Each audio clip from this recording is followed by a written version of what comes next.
versículos del 18 hasta el capítulo 17, el versículo 16. Dice así: Oh tierra, no cubras mi sangre, y no haya lugar para mi clamor. Mas he aquí que en los cielos está mi testigo y mi testimonio en las alturas. Disputadores son mis amigos, mas ante Dios derramaré mis lágrimas. Ojalá pudiese disputar el hombre con Dios como con su prójimo. Mas los años contados vendrán, y yo iré por el camino de donde no volveré. Mi aliento se agota, se acortan mis días, y me está preparado el sepulcro. No hay conmigo sino escarnecedores, en cuya amargura se detienen mis ojos. Dame fianza, oh Dios, sea mi protección cerca de ti, porque ¿quién querría responder por mí? Porque a estos has escondido de su corazón la inteligencia, por tanto no los exaltarás. Al que denuncia a sus amigos como presa, los ojos de sus amigos desfallecerán.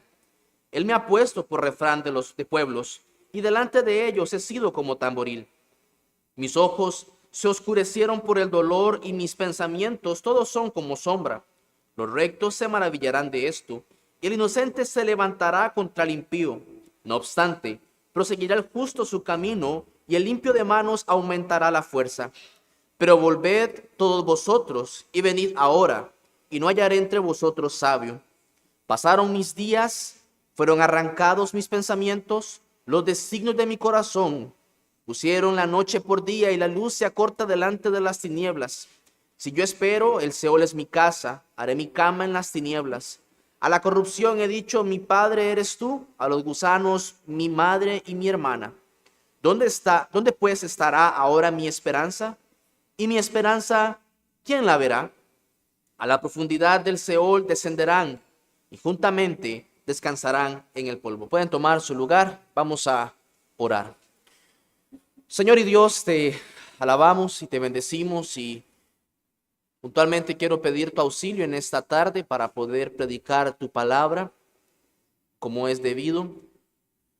Oh Señor, sé conmigo para explicar con sencillez estas verdades tan maravillosas, y al mismo tiempo, Señor, ruego que tú las apliques a los corazones de cada uno de los oyentes. Sé con tu pueblo, Señor.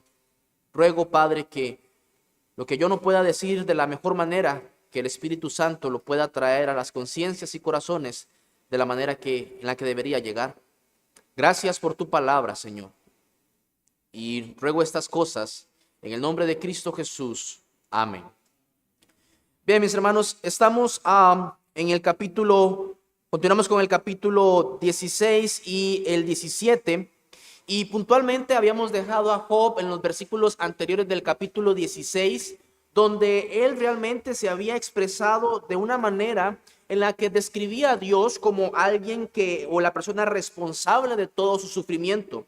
Vimos que en el capítulo 16, versículos 8, 9 y en adelante, él dice, tú me has llenado de arrugas, dice, su furor me despedazó, tú te has levantado contra mí para testificar, crujiste tus dientes, en fin, lo empieza a describir de maneras realmente atroces, de maneras realmente duras, de maneras en las que él experimenta y siente cómo está siendo Dios para con él.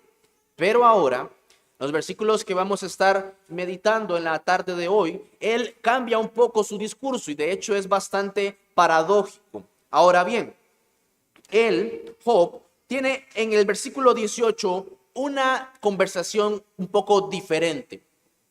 Lo habíamos dejado en el capítulo 16 al principio, cómo él estaba respondiendo a Elifaz. Y le estaba diciendo, Elifaz, otra vez es lo mismo, y luego se dirige hacia Dios, pero ahora él está dando un discurso de manera general y pareciera que él está hablando consigo mismo acerca de lo que está experimentando. Y entonces vamos a tener nuestro primer punto en la tarde de hoy, el discurso interior de Job, versículos 18 al 22 y hasta el capítulo 7, versículos 1 y 2.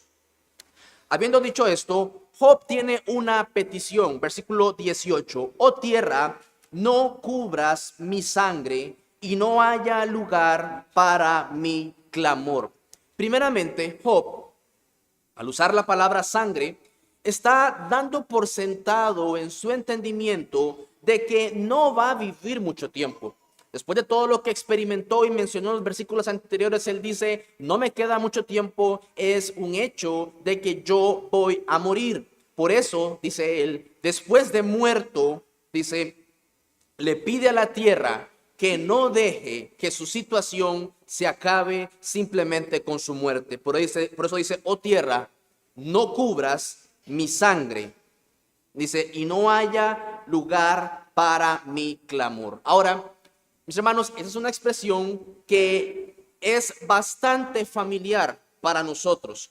Es una expresión muy reconocida y es probable que Job esté siendo intencional al usar esta expresión. ¿A quién le parece, a quién le recuerda esa frase? Bueno, esa frase nos recuerda a Abel. Recuerda cuando Abel fue asesinado y se presenta a Dios delante de Caín y le dice a Caín le dice, ¿qué has hecho? La voz de la sangre de tu hermano clama a mí desde la tierra. En Génesis capítulo 4, versículo 10. O sea, lo que Dios está diciendo es que hay una injusticia en la cual no ha podido reposar puntualmente el sufrimiento de esta persona y es necesaria que su causa sea vindicada. Así que probablemente Job tenía en su mente la historia de Abel cuando le dice, oh tierra, no cubras mi sangre, no haya lugar para mí. En Apocalipsis capítulo 6, versículos 9 al 10, se nos habla una historia también, o se nos menciona una situación bastante similar. Dice la escritura en Apocalipsis 6, del 9 al 10, cuando abrió el quinto sello, vi bajo el altar las almas de los que habían sido muertos por causa de la palabra de Dios y por el testimonio que tenían. Y clamaban a gran voz diciendo, ¿hasta cuándo, Señor santo y verdadero, no juzgas y vengas nuestra sangre en los que moran en la tierra?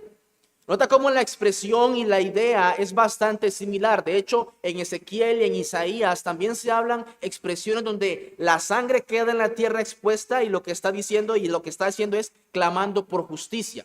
Ahora, esto, aunque lo estamos viendo en la Biblia, no es algo que en nuestra cultura sea del todo desconocido. Porque cuando usted y yo escuchamos acerca de un lugar donde ocurrieron actos de mucha injusticia, un homicidio quizás de manera violenta y sin justicia, usted ha escuchado como que la gente dice, la cultura popular dice, ahí asustan, ahí se escuchan voces. ¿Qué es lo que están dando a entender? Que ese lugar recibió tal injusticia que las almas no están descansando y por eso hay una especie ahí media extraña. Eso es nuestra cultura. Y nuestro pensamiento de cultura no está muy lejos, o en muchas ocasiones, de lo que nos muestra la Biblia. Entonces Job está diciendo, no dejes, le dice a la tierra, no dejes que mi situación cuando yo muera se acabe y ya. O sea, en nuestras palabras, como decimos muchas veces, muerto el perro, se acabó la rabia. Y dice, no dejes que cuando yo ya muera, mi historia pase al olvido. Dice, no, dice, dice, Job no está pensando en asustar, obviamente, sino que más bien él está diciendo, aún después de muerto, cree que él espera y cree y piensa que su grito de una conciencia tranquila resonará en todo el universo hasta que se haga justicia. Porque Job les estaba diciendo a sus amigos, yo no he pecado y me voy a morir con esta convicción. Yo no estoy siendo castigado por un pecado. Y cuando me muera, que esto no quede así. Que esta situación, que el nombre sea vindicado, que mi causa sea vindicado, es lo que está diciendo Job. Ahora, al hacer esta petición, o lo que él está clamando, él también tiene una confianza. Job, ¿por qué es que tú estás pidiéndole eso a la tierra? Y él dice el versículo 19 al 20. Mas he aquí que en los cielos está mi testigo y mi testimonio en las alturas. Disputadores son mis amigos, mas ante Dios derramaré mis lágrimas. Ahora, Job se atreve a pedirle a la tierra que su caso no sea simplemente olvidado porque él tiene una certeza. Dice, yo tengo una certeza hay alguien que escucha mi clamor. Hay alguien en los cielos que está siendo testigo de mi inocencia o de que estoy siendo castigado de manera injusta. Job tiene un testigo en el cielo, como si estuviera en un juicio y ya todo, una vez todo resuelto, deciden llamar al último testigo para declarar. Y tal testimonio es probatorio, es convincente, suficiente, definitivo para exaltar la justicia. Dice, antes de que esto se cierre, hay un último testigo, dice, y mi testigo está en los cielos. Ahora, ya sabemos dónde está ese testigo. En los cielos, dice Job. Pero la pregunta es, ¿quién es ese testigo? Job, ¿tu testigo es alguno de tus amigos? Y dice Job, no. Disputadores son mis amigos. No son mis amigos mis testigos. No viene de ahí. Entonces, ¿quién es? Y dice Job, es aquel que escuchó la voz de la sangre de Abel. Es aquel que responde a las preguntas de los mártires en Apocalipsis. Por eso él dice, ante Dios derramaré mis lágrimas, mis lágrimas. El grito descubierto de la sangre inocente pide al Señor que se haga justicia. Por eso Job dice, Dios es mi testigo. Isaías 26:21 dice así, porque he aquí que Jehová sale de su lugar para castigar al morador de la tierra por su maldad contra él, y la tierra descubrirá la sangre derramada sobre ella, y no encubrirá ya más a sus muertos. Dice Job, Dios es la persona que escucha este clamor, y por eso estoy clamando. Dios es el que oye el clamor de la sangre derramada. Dios es el que está en las alturas, y Job ha apelado en todos los capítulos anteriores de manera constante, una y otra vez, y de hecho lo he dicho en otros sermones, Job termina hablándole siempre a Dios. Ahora, mis hermanos, hay una paradoja en esta petición. Realmente hay una paradoja en esta petición. ¿Por qué?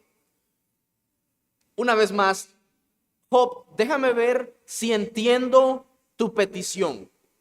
Hace un momento nos estaba diciendo que Dios era el agente, Dios era el agresor, Dios era el que te estaba infligiendo daño. Nos dijiste que era como una bestia, como un espadachín, como un gigante, en fin. Nos dijiste todo eso.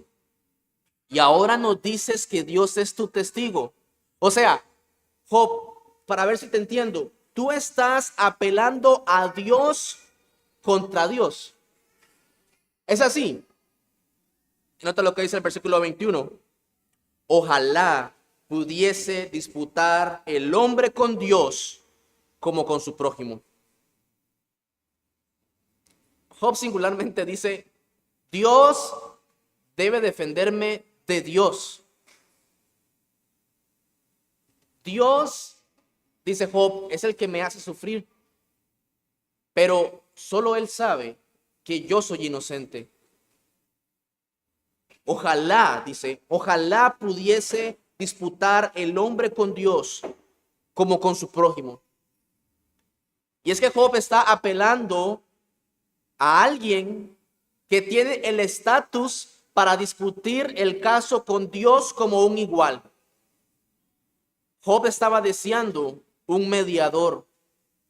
Y puntualmente, en el capítulo 9, el versículo 33 del libro de Job, él se lamentaba de no encontrar ese mediador. Dice en Job 9:33, no hay entre nosotros árbitro que ponga su mano sobre nosotros dos. Pero hay una certeza, hay una esperanza. Aquí la feroz convicción de que hay un testigo en el cielo es mucho más fuerte que la desesperada esperanza del capítulo 9. En el capítulo 9 dice no hay. En el capítulo 16 dice mi testigo está en los cielos. Ahora, como lo he dicho en otras ocasiones, Job está batallando entre sus emociones, sentimientos, lo que ve y lo que cree. Por eso es como una montaña rusa. A veces sube y otras veces desciende. Y así está. Y es por eso que en los versículos que siguen, pareciera que él no va a ver ese testigo, por lo menos no aquí en la tierra. Dice el versículo 22. Mas los años contados vendrán, y yo iré por el camino de donde no volveré. A pesar de la maravillosa esperanza a la que Job acude con razón, lo cierto es que Job se encuentra ante las fauces de la muerte.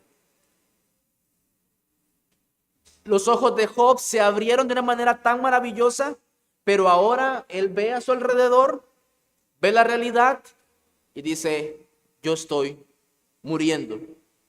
Poco a poco se acaba mi vida. Dice, mi aliento, versículo 1 del capítulo 17, mi aliento se agota. Se acortan mis días y me está preparado el sepulcro. Y cuando yo veo a la par, cuando yo veo a mi lado, dice, no hay conmigo sino escarnecedores, en cuya amargura se detienen mis ojos. Muy pronto, dice Job. Muy pronto, cuando pasen algunos años, tendré que tomar el tiquete de la muerte, ir al Seol, no volver allá. En su mente quizás se ve la puerta en la inscripción que dice, abandonad la esperanza todos los que entráis aquí al Seol. Nota cómo él usa tres palabras o tres frases puntuales para describir que ya su vida se acaba. Dice, mi aliento se agota, se acortan mis días y me está preparado el sepulcro. O sea, me voy a morir pronto y me voy a morir, parece que sin esperanza. Mi espíritu, dice Job, está roto. Mis días se acortan, la tumba me espera. Ahora, como le dije hace un momento, en estos versículos pareciera que Job no está hablando con alguien específico. Pareciera que él está hablando, no está hablando ni con sus amigos, pareciera que no está hablando con Dios, pareciera que él está hablando consigo mismo, está analizando su situación de manera personal. Y no sé si alguna vez a usted le ha pasado o te ha pasado que te dan una noticia, inmediatamente usted empieza a pensar, pues voy a hacer esto, pero si hago esto tal vez voy a considerar esto otro, yo creo que debería tal vez considerar esto otro, y en medio de todos esos pensamientos que llegan a tu mente hay una frase que salta y dice, ¿y por qué mejor en vez de estar pensando todo eso, por qué no oras a Dios? ¿Por qué mejor no vas a Dios en oración y depositas todos esos pensamientos? Bueno, curiosamente, luego de que Job ha dicho todo esto, él se vuelve hacia Dios y le habla a Dios y deja de hablar consigo mismo tal vez para ahora hablar con Dios, y da su discurso, que es el segundo punto, el discurso de Job hacia Dios, versículos 3 y 9 al 9. Dice así, dame fianza, oh Dios, sea mi protección cerca de ti. Ahora Job, luego de que dijo lo que dijo consigo mismo, se vuelve hacia Dios y le dice, dame fianza, oh Dios. La palabra fianza significa asumir la responsabilidad de otra persona, tal vez por su deuda, dar seguridad, dar una garantía por el bienestar de uno. O sea, es algo muy a lo que estamos acostumbrados cuando escuchamos en los bancos, que usted dice, voy a sacar un préstamo, voy a sacar un crédito y necesito un fiador. ¿Qué significa ese fiador?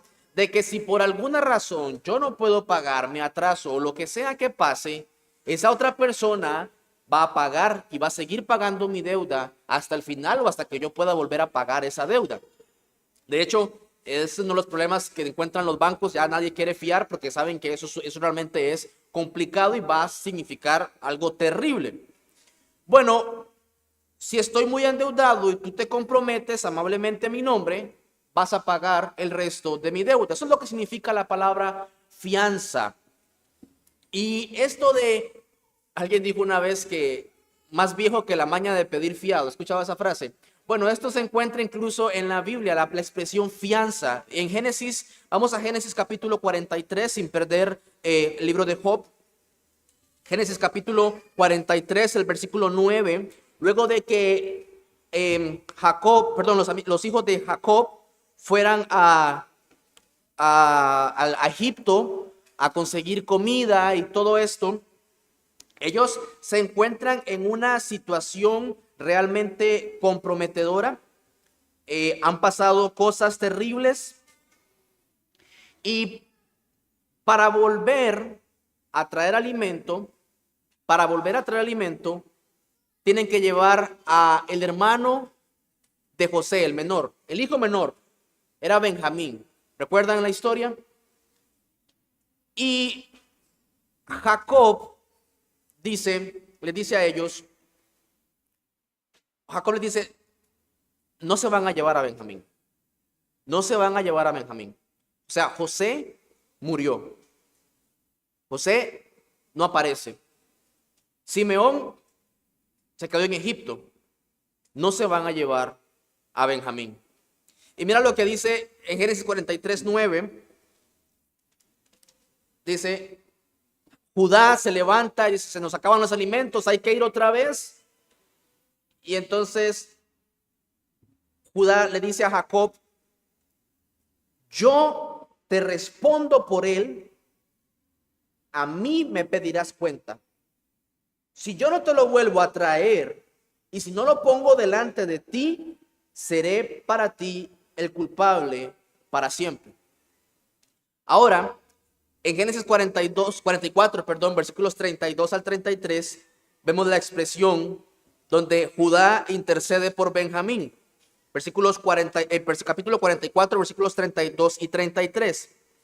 Dice, como tu siervo, hablando Judá, salió por fiador del joven con mi padre diciendo, si no te lo vuelvo a traer, entonces yo seré culpable ante mi padre para siempre. Te ruego, por tanto, que quede ahora tu siervo en lugar del joven por siervo de mi señor, y que el joven vaya con sus hermanos.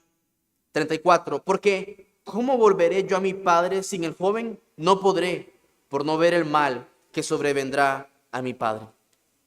Note cómo la expresión dice, yo soy el fiador. Si estás pidiendo a alguien que sea a mi cabeza, no nos dejes sin Benjamín. Yo soy el fiador de Benjamín. Si quieres a alguien, llévame a mí. Quédate conmigo. Es así entonces como Job le dice a Dios, Dios mío, dame una fianza, algo que me conceda la garantía de acercarme a ti o que pague mi deuda.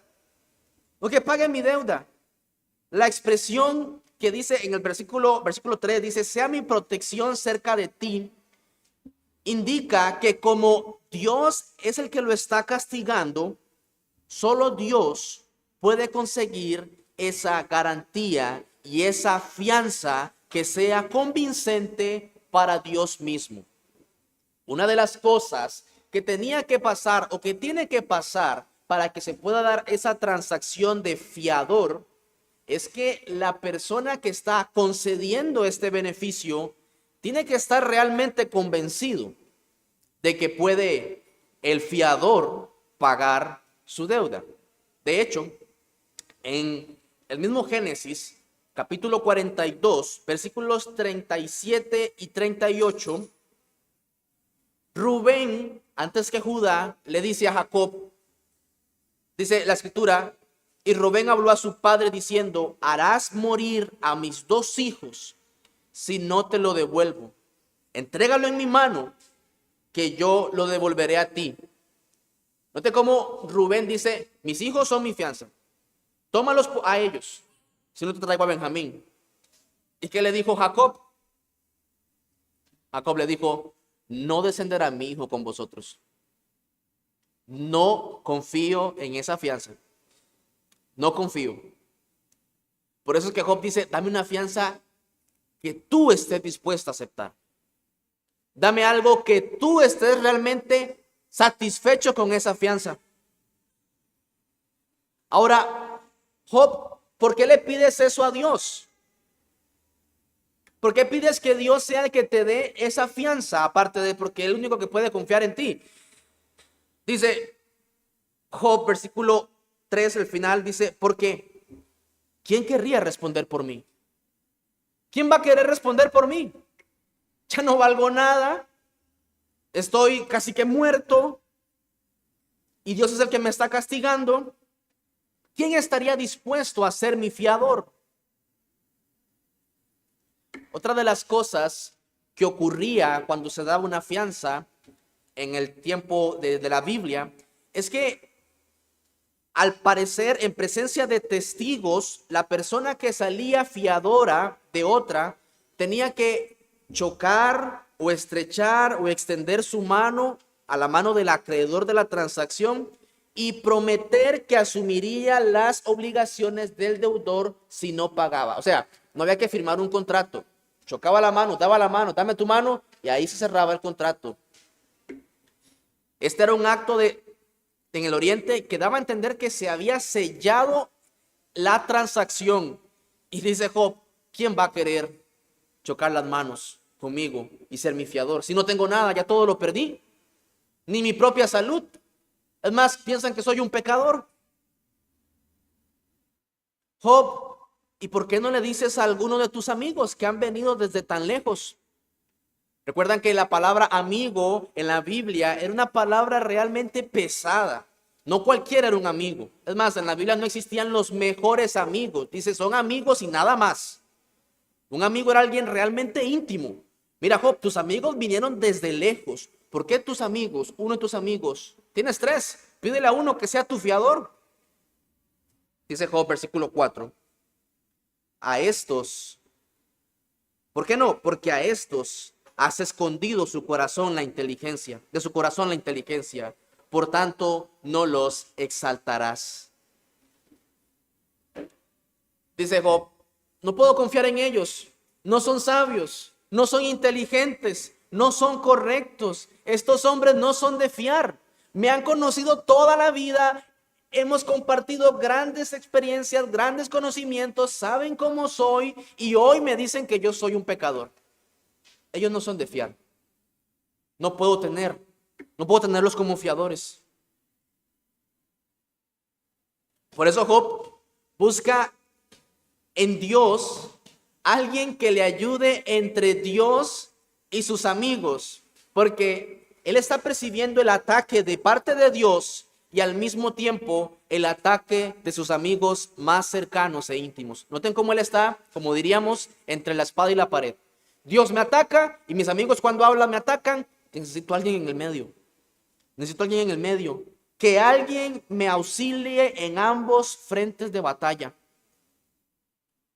Mis amigos perdieron toda clase de sabiduría. Versículos del 5 al 10. Dice el versículo 5. Al que denuncias a sus amigos como presa, los ojos de sus hijos desfallecerán. O sea, ellos simplemente me olvidaron, me abandonan, me tiran, me desprecian. Y ahora sigue diciendo, él me ha puesto por refrán de pueblos y delante de ellos, dice, he sido como tamboril. Note cómo dice Job, yo soy un refrán en la sociedad actual. Yo soy un refrán. Ahora, de hecho, mis amados, Job al día de hoy es un refrán para nosotros. Porque cuando alguien está sufriendo, cuando alguien está en angustia, normalmente ¿en quién piensan? Recomendarle y mencionarle. Dice, recuerde a Job. Recuerde a Job cómo sufrió. Él realmente es un refrán para nosotros en nuestros días. Pero para su generación, Job era como un refrán despreciativo, donde las personas podían decir, mira, si sigues por ese camino deshonesto, te va a pasar las de Job. Vas a sufrir como Job. Mejor endereza tu vida, endereza la senda. Y su extrema enfermedad, lejos de suscitar compasión, más bien provoca un desprecio. Versículo 6 dice, y delante de ellos he sido como tamboril. Esa expresión tamboril lo que está dando a entender es, me escupen en la cara. O sea, la versión de las Américas la traduce un poco mejor, más sencilla. Dice, porque él me ha hecho proverbio del pueblo y soy uno a quien los hombres escupen. O sea, estoy enfermo, estoy deplorable, estoy en angustia, estoy destruido y la gente donde me ve, más bien, en vez de sentir compasión, me desprecian más a tal punto de que siento como que si me estuvieran escupiendo. Realmente no valgo nada. Versículos 7 al 8. Mis ojos se oscurecieron por el dolor y mis pensamientos todos son como sombra. Los rectos se maravillarán de esto y el inocente se levantará contra el impío. Puntualmente los versículos 7 y 8 no son de fácil interpretación. Algunos comentaristas divagan en la interpretación correcta del texto, pero a grandes rasgos lo que Job está diciendo es que la gente decente se horrorizaría del modo en que sus amigos lo están tratando. O sea, esos son tus amigos, Job. Esos son tus amigos y te tratan así. ¿Qué puede hacer Job? Versículo 9. No obstante, proseguirá el justo su camino y el limpio de manos aumentará la fuerza. Job, ¿qué puedes hacer con tus amigos que te están menospreciando? Nada, dice Job. No puedo hacer nada, excepto aferrarme a la creencia y a la convicción en la rectitud de mi causa. Y ahora está más convencido que nunca, diciendo, yo no he pecado. Y por esa razón es que pareciera que Job está desafiando de manera sarcástica a sus amigos. Versículo 10. Pero volved todos vosotros y venid ahora, y no hallaré entre vosotros sabios. Es como si Job les dijera a ellos, ¿saben qué? Yo voy a perseverar en la convicción de que yo estoy siendo castigado de una manera en la que yo no entiendo. No es por causa del pecado, aunque ustedes me sigan diciendo que yo he pecado, no es por causa de un pecado. Así que hablen todo lo que quieran, yo no me voy a apartar de mi punto. Dice, yo ya sé que en ustedes no voy a encontrar sabiduría. Dice, volved todos vosotros y venid ahora. Dice, estoy dispuesto a escucharlos. Ya sé que no son sabios. Estoy convencido de que no hay sabiduría en ustedes. Y finalmente, Job pareciera que está terminando en desesperanza, o se ha resignado, o está ansioso por la muerte.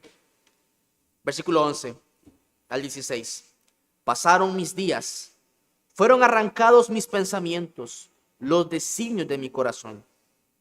Pusieron la noche por día, y la luz se acorta delante de las tinieblas. Si yo espero, el Seol es mi casa. Haré mi cama en las tinieblas. A la corrupción he dicho, mi padre eres tú. A los gusanos, mi madre y mi hermana. ¿Dónde pues estará ahora mi esperanza? Y mi esperanza, ¿quién la verá? A la profundidad del Seol descenderán y juntamente descansarán en el polvo. Decían varios comentaristas, es realmente imposible o certero entender cuál es el estado de ánimo de Job. No se puede interpretar con facilidad cuál es el estado de ánimo de Job.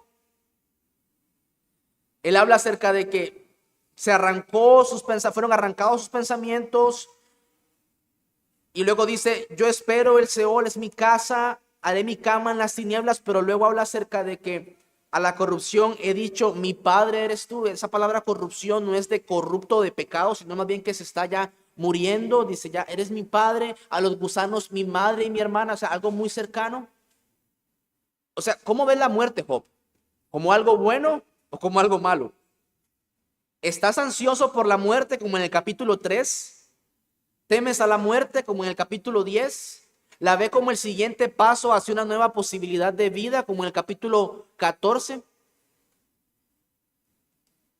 El comentarista Dorn dice que él los toma literalmente para llegar a la conclusión de que la esperanza y la felicidad de Job descenderán al Seol con él. En medio de esta penumbra hay un rayo de esperanza para Job. Job medita en lo que sucederá con su esperanza de que haya en el cielo un mediador. Job medita en la esperanza de que Dios hable a Dios por él. Si no, la pregunta sería, ¿por qué seguir hablando si no hay esperanza? Job no se calla, Job sigue hablando. De hecho, eso fue lo que dijo en el capítulo 16 anterior. Dice, versículo 6, si hablo mi dolor no cesa, y si dejo de hablar no se aparta de mí. ¿Por qué seguir hablando si no hay esperanza? Los que realmente no tienen esperanza callan desesperados.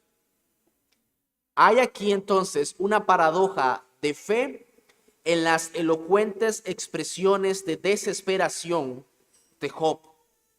Y es que en sus mismos razonamientos hay esperanza. Habiendo dicho esto, vamos a ver el tercer punto, y son la intención del discurso de Job. Mis hermanos, si ustedes han estado prestando atención, Job anhela ver algo. Job anhela ver a su testigo, Job anhela ver a su abogado, Job anhela ver a su fiador. Job dice, yo tengo un testigo, Dios dame fianza, está en los cielos, derramo, mis amigos no son. Y entonces surge la pregunta como dice el Proverbios capítulo 30, versículo 4, ¿quién subió al cielo y descendió? ¿Quién encerró los vientos en sus puños? ¿Quién ató las aguas en su paño? ¿Quién afirmó todos los términos de la tierra? Dice, ¿cuál es su nombre? Y el nombre de su hijo, si sabes. Job dice, no hay árbitro que ponga su mano entre nosotros. Job anhela ver a esa persona. Job anhela ver a Dios hablando contra Dios.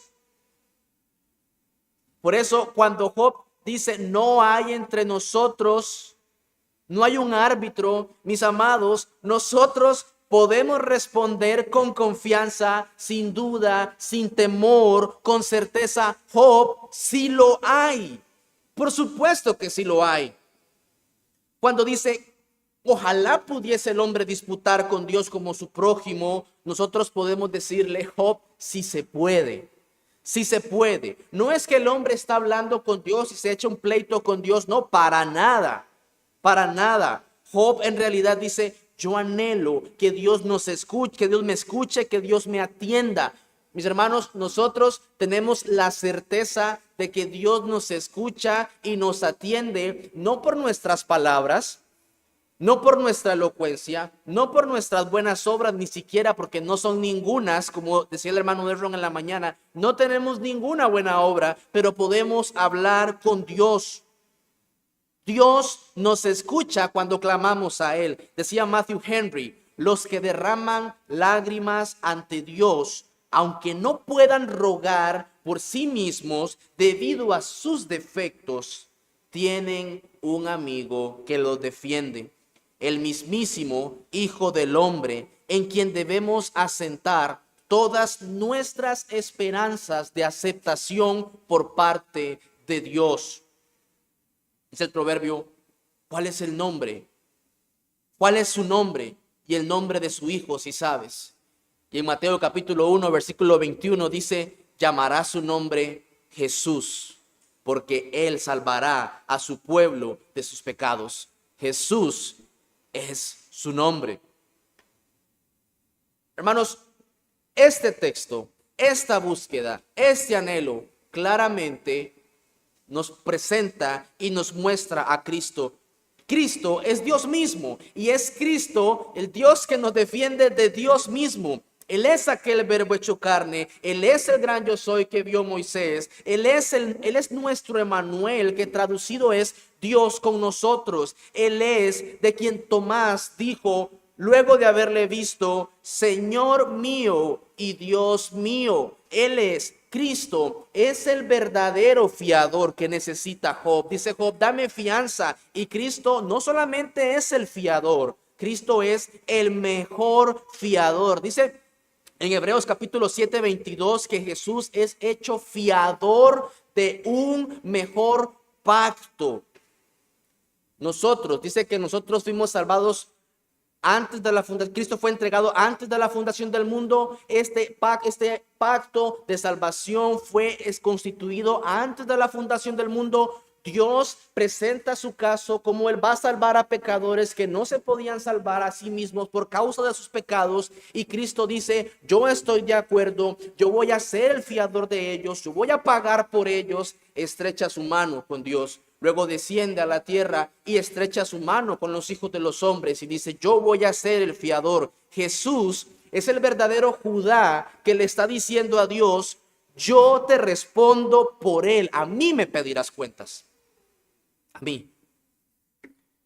Hermanos, todas nuestras culpas, toda nuestra deuda, todo lo que tú y yo no podíamos pagar y no podremos pagar ni en una eternidad, Cristo lo pagó. Cristo, Él es el fiador. Él responde por nosotros. Él responde por nosotros. Ahora, salir por fiador no es algo tan sencillo. De hecho, dice el Proverbio capítulo 11, versículo 15, con ansiedad será afligido el que sale por fiador de un extraño. Y Cristo no fue que simplemente dijo, yo voy a salir por fiador y yo pago y listo. No, Él fue afligido con ansiedad. Nosotros somos esos extraños que dice Proverbios. Nosotros éramos esos extraños delante de Dios. Él salió por nuestro fiador. Leíamos hace un momento en el versículo, dice en el versículo 6, Él me ha puesto por refrán de pueblos. ¿Usted ha escuchado la expresión cuando alguien que ha sufrido, que ha sido herido gravemente y la gente del mundo dice, es que quedó como un Cristo? ¿Qué es lo que deja entender eso? ¿Qué es lo que quiere recordar? Que fue realmente herido, fue realmente sufrido. Bueno, Cristo sufrió. Y luego hablamos de que a Job lo escupieron, a Cristo lo escupieron y su deuda fue pagada. Pero la deuda fue pagada en su totalidad, fue saldada. Dice el Salmo 85, el versículo 10, la misericordia y la verdad se encontraron, la justicia y la paz se besaron. ¿Dónde fue eso? ¿Dónde fue que la justicia y la paz se besaron? En la cruz del Calvario, donde toda la ira de Dios fue derramada. Por nosotros. Job anhela ver lo que nosotros, mis amados, y esto es lo curioso, dice Job en el versículo 15, ¿dónde pues estará ahora mi esperanza? Y mi esperanza, ¿quién la verá?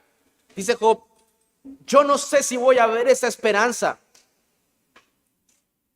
Job anhela ver lo que ciertamente nosotros tampoco hemos visto, en cierta forma.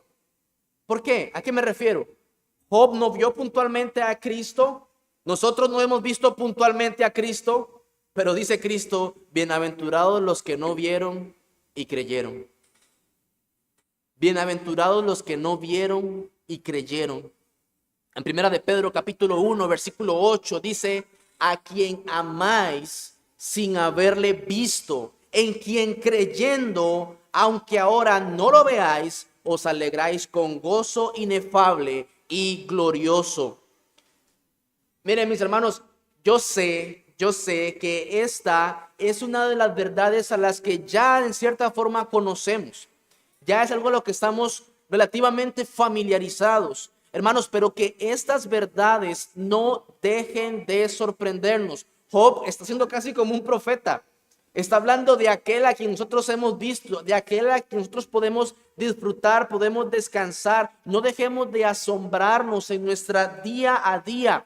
nosotros sin Cristo estaríamos en angustia y desesperación, tal como parecía que estaba Job.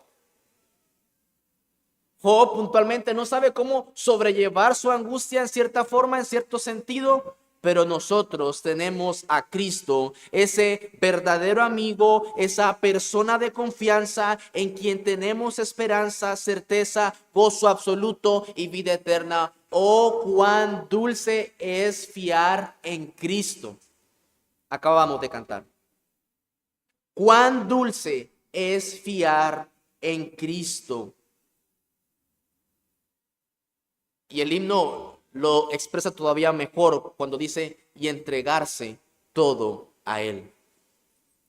No es un asunto solamente de decir, sí, yo ya que he fiado en Cristo, he confiado en Cristo, Él es mi fiador, sino que también entregarse todo a Él. En Cristo tenemos esperanza y tenemos confianza en la muerte. ¿Alguna vez has podido cancelar una deuda que llevas mucho tiempo pagándola? Es como si te quitaras un peso de encima. O tienes una deuda que esperas algún día poder pagar y anhelas ese día. Mis hermanos, Cristo pagó nuestra deuda de manera completa. Ahora podemos vivir con libertad, con gozo, con esperanza, inclusive aún en la muerte. Esa libertad que nos sirva para admirarlo más a Él, para deleitarnos más en Él, para obedecerle, para crecer, para contemplarle, para adorarle. Que nosotros digamos, yo te adoro porque me quitaste ese gran peso, me quitaste esa gran deuda que yo no hubiera podido pagar jamás. Nunca lo hubiera podido pagar. Tengo esperanza, tengo certeza, tengo gozo, tengo libertad. Y Él pagó toda la deuda. Hay gente que sale de una deuda y se mete en otra. ¿Ha visto eso? Pero con Cristo no nos vamos a meter a otra deuda porque Él ya pagó toda la deuda. Completa, perfecta. Hablando de la muerte final, como no se entiende puntualmente qué es lo que Job está expresando, Matthew Henry tiene un comentario bastante particular. Dice así: fijaos cómo Job se reconcilia con la tumba. Que esto dé a los creyentes la disposición de morir. Porque no es sino irse a la cama, ya están agotados y es hora de meterse en el lecho. ¿Por qué no ir voluntariamente cuando el Padre nos llama? Recordemos que nuestros cuerpos están aliados con la corrupción, el gusano y el polvo. Busquemos esa esperanza viva que se cumplirá cuando la esperanza de los impíos sea echada en las tinieblas, que cuando nuestros cuerpos estén en el sepulcro, nuestras almas puedan disfrutar del reposo reservado para el pueblo de Dios. En la muerte también hay esperanza. Tenemos esperanza en esta vida y en la muerte también, como dice Pablo, ¿dónde está, oh muerte, tu aguijón? ¿Dónde, oh sepulcro, tu victoria? Sorbida es la muerte en victoria por causa de Cristo, quien murió y resucitó. Y por eso Pablo dice, para mí el morir es ganancia. Para mí el morir es ganancia. Mis hermanos, meditemos en esto. Cuando llegue el día en que nos asomemos a las terribles fauces de la muerte, podremos saber con una confianza mayor que la de Job que nuestra esperanza no morirá con nosotros y que resucitaremos con Jesús a la vida eterna. Ahora, también hay una parte importante y es que mires a Cristo como aquel que puede pagar tu deuda, porque qué terrible es tener a Dios por enemigo. Mira, decía Charles Spurgeon, puedes vivir tu vida sin Cristo, pero cuán terrible te será morir sin Él. Es el tiempo ahora entonces de encontrar en Cristo ese descanso, esa paz, esa libertad, ese testigo, ese abogado por nosotros. Mira a Cristo ahora y no sigas acumulando ira para el día de la ira, sino que mira a Cristo, pero míralo en arrepentimiento y fe. Que el Señor bendiga su palabra. Dios nuestro, te damos gracias por tu Hijo Jesucristo. No nos dejes, Señor, no nos dejes realmente dar por sentado esta verdad, sino que más bien ayúdanos a ver cada vez más gloriosa la obra de Cristo Jesús hecha en nosotros. Que podamos deleitarnos en esta obra preciosa. Job lo anhelaba mirar, nosotros lo hemos visto por tu palabra y anhelamos mirar esa segunda venida cuando venga en gloria. Sosténnos, Señor, en este tiempo, durante este tiempo. Ayúdanos a perseverar hasta el fin y ayúdanos a crecer en el conocimiento de tu Hijo Jesucristo. Esta es la vida eterna, que te conozcan a ti, el único Dios verdadero, y a tu Hijo Jesucristo, a quien tú enviaste.